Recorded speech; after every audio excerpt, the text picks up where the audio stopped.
Hello အားလုံးပဲမင်္ဂလာပါကျွန်တော် Fantasy 4 ရဲ့ episode 6လေးနဲ့အားလုံးကိုပြန်လဲကြိုဆိုလိုက်ပါရခင်ဗျာကျွန်တော်ဒီနေ့ episode မှာတော့ Underworld ကိုတတ်မှတ်ပြကျွန်တော် Elytra လဲလိုနေပြီဆိုတော့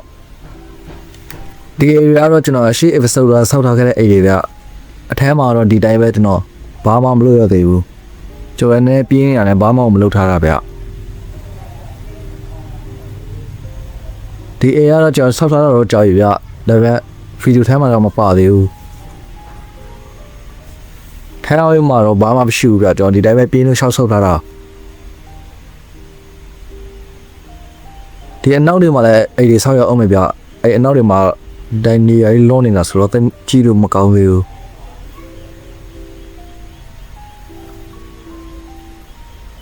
ဂျန်နဝါရီကတော့အလုပ်ပုံမှန်ပဲဗျ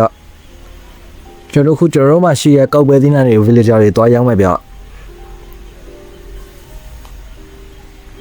ကျွန်တော်စီးပွားရေးတွေလုပ်ရမယ်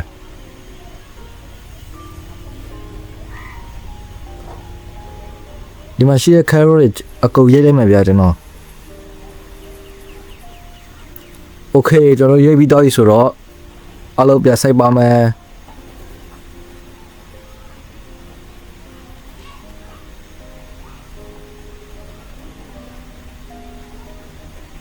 ကျွန်တော်ဆိုင်လို့ပြီးတော့မယ်ဗျာနည်းနည်းပဲကြာပြီ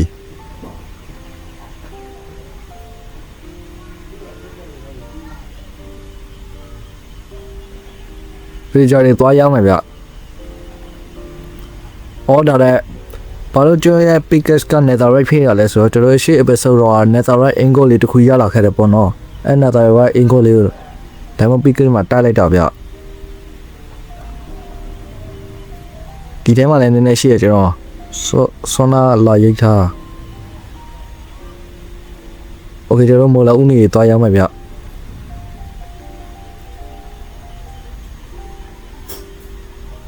ရွာသားတွေကအဲ့တော့အိမ်နေပြီမိဘနဲ့တောင်းရိုးရေ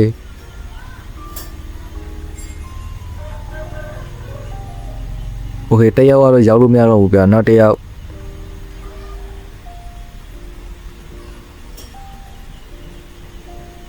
ဘယ်သူကြားသေးလဲရောဒီတယောက်ကိုရောက်လိုက်မှာဗျကျွန်တော်ခိုးတာတွေကတော့သူတို့ပဲပေးတာခဲ့မှာဗျဟာဒီကောက်ရေမော်လာဦးနေပေးလိုက်တာအဲ့ဒါနဲ့ပါထားယူတာဗျရွာသားတွေကမော်လာဦးနေကြိုက်တဲ့တဲ့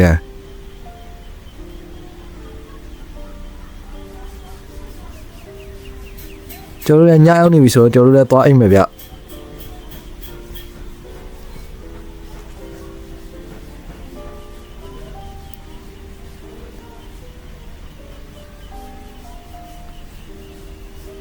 ကဲအားလုံးပဲ good morning ပါကျွန်တော်ရဲ့ပြားလေးကိုထုံးစံတိုင်းကျွန်တော်အစာလေးကျွေးလိုက်မယ်ဗျအဲ့ရထားတာနဲ့ပြားတွေကတဖြည်းဖြည်းနဲ့နဲသွားတယ်ဗျာဘလို့ဖြစ်လဲတော့မသိဘူးကျွန်တော်လည်းအရေးအများကြီးရှိတာ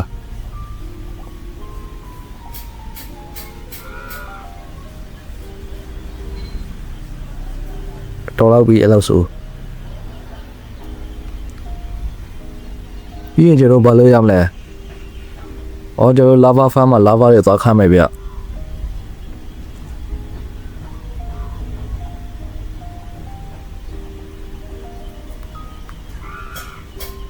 အဲ့ဒါတွေကတော့ကျွန်တော် Microsoft ရဲ့အငြင်းလုံးနေတဲ့အလုပ်တွေဗျ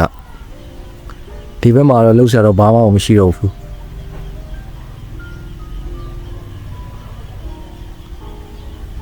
အော်ဒါလည်းကျွန်တော်ရဲ့ iron တွေလည်းရောက်လို့ရတယ်ဗျ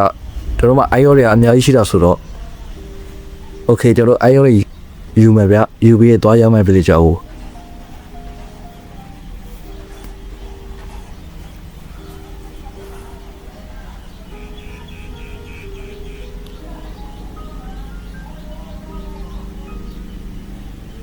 အကိုတို့အမတို့ iron လေးရောက်ချင်လို့ပါ Okay ဒီကိုယူရတယ်ဗျနောက်တစ်ယောက်အိုင်ယိုဝယ်မဲ့သူရှိသေးလားအော်ဒီတယောက်ဝယ်တယ်ဗျကျွန်တော်အကုန်ရောက်လိုက်တော့မှအိုင်ယိုတွေကမလို့လဲပြန်ရနေရဆိုတော့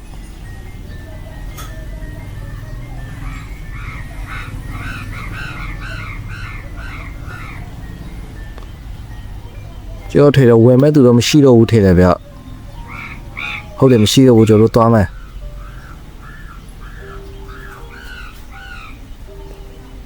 အယောတွေပြထိုင်းထိုင်းမယ်ဗျဒီမှာအမရတွေတော့အများကြီးရနေပြီကျွန်တော်ဒါပေမဲ့အမရတွေကကျွန်တော်အစာဝယ်လိုက်ပြကုတ်သွားမှာဆိုတော့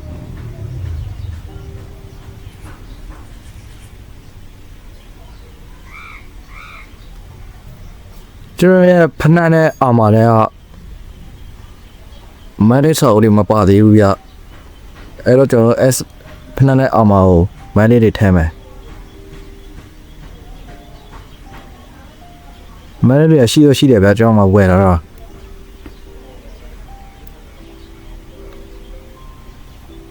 အာမာကိုနှစ်ခုပေါ်လိုက်မယ်ဗျ Ambigger 3ဖြစ်သွားအောင်ကျွန်တော်ဟာ2ပဲရှိတော့ဆိုတော့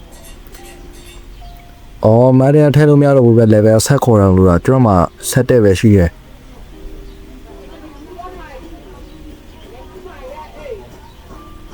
HP လောက်တော့တာဗျကျွန်တော်အဲ့တော့ HP fan သွားတယ်ဟို HP fan ဟိုးအပေါ်မှာကျွန်တော်အဲ့ဒါဆောက်တော့နေခုဒီဗီဒီယိုထဲမှာတစ်ခါမှတော့မသုံးရသေးဘူးဗျဒီနေ့ကျွန်တော်သုံးလိုက်ကြရအောင်ကျွန်တော်အရင်တော့သုံးထားတာတော့အများကြီးပဲဗျ Okay ကျွန်တော်အဲ့ဆိုမိနစ်30လောက် AFK လိုက်မယ်ဗျကျွန်တော်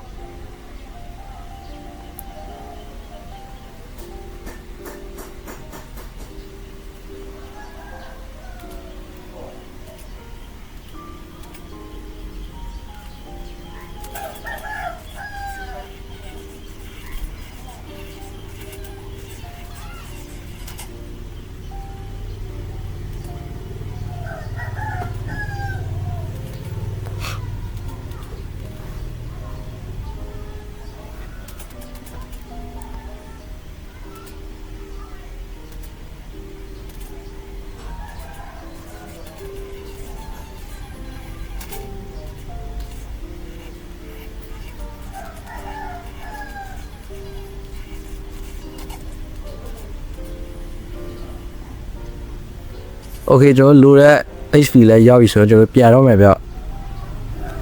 ပြန်ရတော့လွယ်ပါတယ်ကျွန်တော်အဲ့လိုခုတ်ချလိုက်ရွယ်ဗျအောက်မှာရေရှိတော့ဆိုတော့ AC ပဲ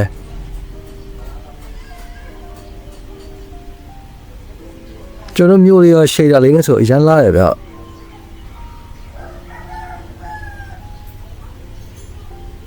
ကျွန်တော်ဒီနားနေကြည့်ရတော့ကျွန်တော်အရန်ကြိုက်ရမိသီးတွေအယောင်တူတော့အရန်ကိုလာနေတာ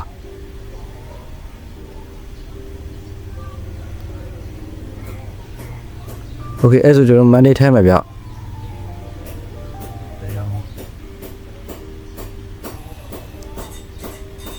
အဲ့ဆိုကျွန်တော်အာမာတော့အကောင်းစားရေးဖြစ်သွားပြီဗျ Protection 4နဲ့ဆိုတော့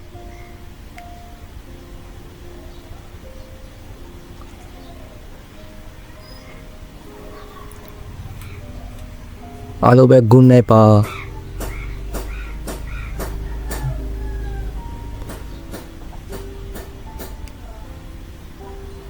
အာဇော်ဘီတကောင်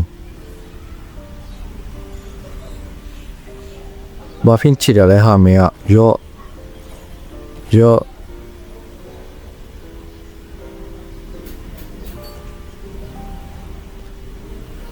တော်ခု break roll တွေလာယူတာဗျကျွန်တော် save ဖို့လည်းကောက်လုပ်ရမယ် save ဖို့လည်းကောက် village ကိုအလုပ်ပေးလိုက်ရင်အဲ့ village ကအဲ့ဒါအဲ့ရောက်တယ်ဗျအဲ့တော့ကျွန်တော် save ဖို့လည်းဟောလာလုပ်တာ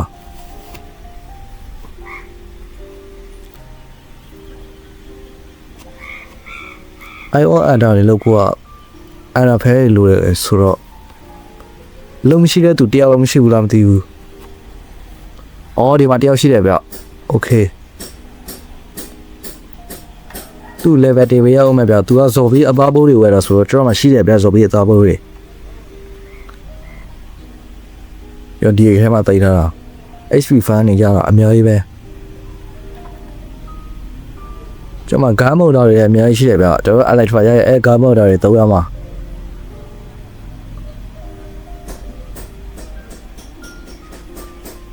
ကျွန်တော်အဲ့ကောင် level တင်လိုက်မယ်ဗျ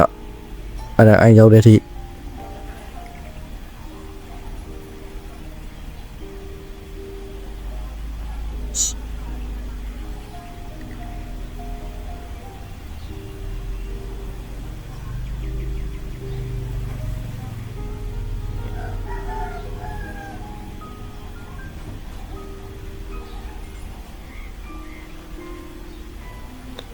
OK သူ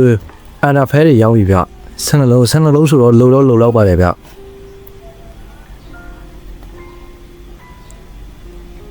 โอเคအဲ့ဆိုကျတော့ IO အန်ဒါတွေလုံးပါဗျ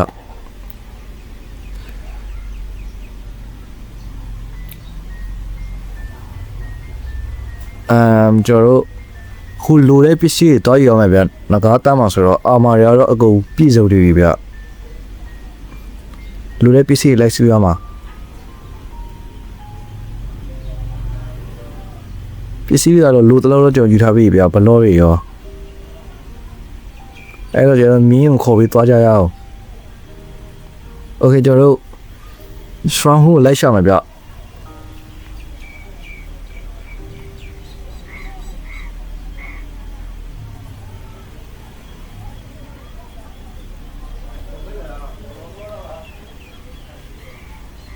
ဒီရှိတက်တဲ့သွားရမှာဗျကျွန်တော်တီးတလို့ဆိုရတော့ကျွန်တော်မြင်းကိုဒီမှာခဏထားခိုင်းမယ်ဗျရှောက်သွားမှာဆိုတော့ကျွန်တော်ကရောတိုင်မင်းဒီထဲမှာခဏနေခဲ့အောင်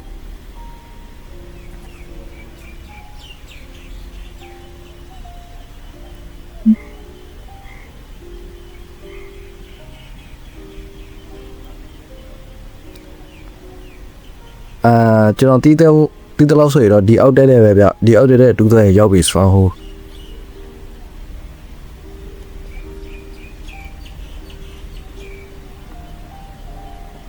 โอเคကျွန်တော်ရောက်ပြီဗျအော်နည်းနည်းသွားကြည့်အောင်ကျွန်တော်အမ်ပေါ်တက်လိုက်ရှာရမယ်ဗျ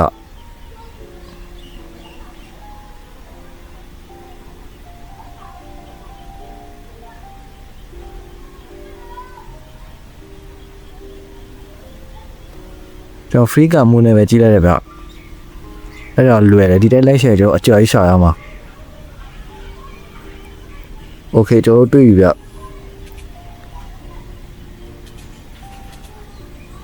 ဒီ silver face ရလဲအယုံတော့ရဗျကျွန်တော်အနောက်ကနေလက်ကင်နေတာဒါမှမပေးနိုင်မနဲ့โอเคကျွန်တော်ဒီလိုလေးပဲ IO အန်ဒါတွေထည့်ပြီးငကားပြီကိုစတဲ့ထွဲခေါ်ခဲ့ပါတယ်ခင်ဗျာ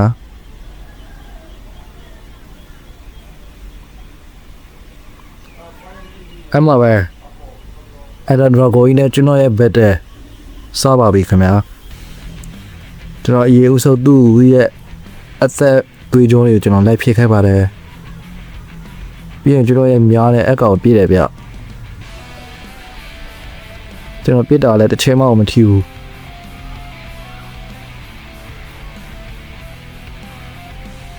ဒရာဂွန်ရလည်းကျွန်တော်အဝေးကိုမြောက်လိုက်သူ့ရဲ့ magic ball တွေနဲ့ပြေးလိုက်ဒါမှကျွန်တော်မသိဘူးဗျ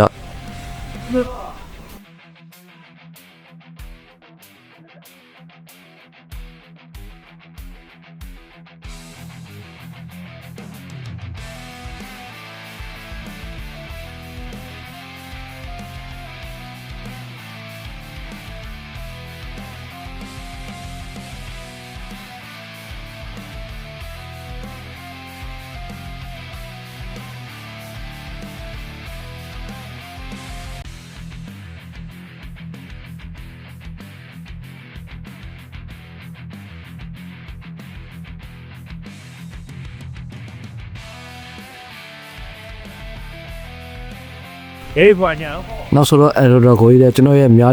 ပြည့်တဲ့တန်တွေမခံနိုင်ဘဲနဲ့ရှော့သွားပါတယ်ခင်ဗျာကျွန်တော် HP တွေလိုက်ကောက်တယ်โอเคကျွန်တော် Android ကိုလည်းတက်လို့ပြီးသွားပြီဗျာကျွန်တော် Electronic UPB NCD ကိုလည်းသွားပြီးပြီဗျာကျွန်တော်လိုတဲ့ပစ္စည်းတွေလည်းအကုန်ရခဲ့တယ်ဗျာ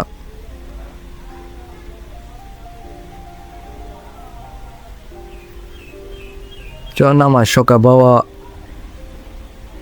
ကိုခုရခဲ့တယ်ဗျအဲ့တော့ Dragon Air တခု Alight for မှာကျွန်တော် American 3 ပဲတက်ရသေးတယ်ဗျကျွန်တော် Money တက်ရအောင်မယ်ကျွန်တော်အဲ့တော့ Money သွားတက်မယ်ဗျ Money တက်ဖို့ကကျွန်တော် Whole Villager ဆီမှာပေါက်ဝယ်မှရမယ်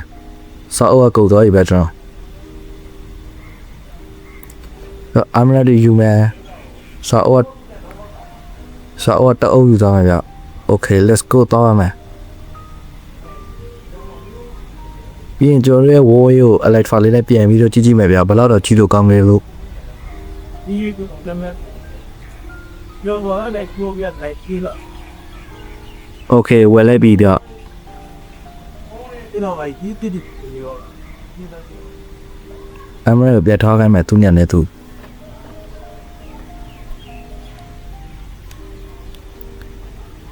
ဒါလည်းဘယ်လိုကျွန်တော်ဗီဒီယိုလေးကိုကြည့်ရင် like and subscribe လုပ်ခဲ့ပေးပါဦးဗျာ Okay အဲ့ဆိုကျွန်တော်တို့ထည့်မယ်ဗျ level 3ပဲကိုမှဆိုတော့တန်တော့တန်တယ် Okay ကျွန်တော်တို့ခု electra လည်းရောက်သွားပြီကျွန်တော်လည်း KB သွားပြီဗျကျွန်တော်ရဲ့ wall electra လေးပြန်ပြီးကြည့်ရအောင်တော်လာရဗျအပေါ်ကနေကြည့်ရတာ ကိုကြီးကိုရ